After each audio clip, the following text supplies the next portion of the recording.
Conquering fear.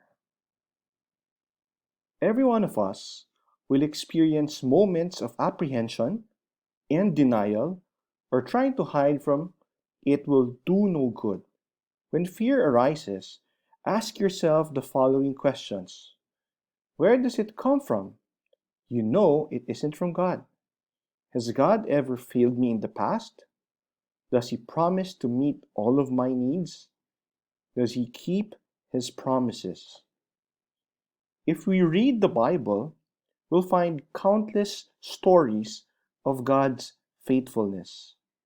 For example, Paul lived through hardship, persecution, pain, and all kinds of terrible circumstances.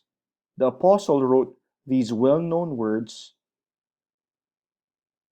and we know that God causes everything to work together for the good of those who love God and are called according to His purpose for them. In Romans 8, verse 28.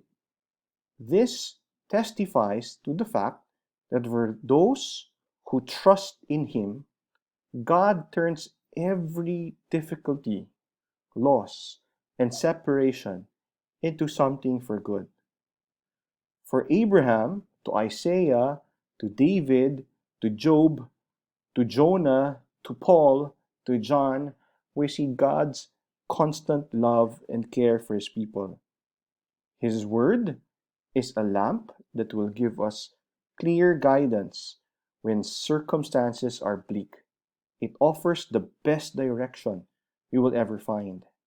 When we meditate upon it, pray over it, grapple with it, and incorporate it into our lives, His light chases away the darkness. The Psalms, in particular, are helpful in dealing with fear. God, the sovereign ruler of this universe, is in control of your life. Don't make the mistake of thinking He isn't, simply because He does not operate according to your will and schedule. If you read your Bible and meditate on it, you will find genuine strength in His promises.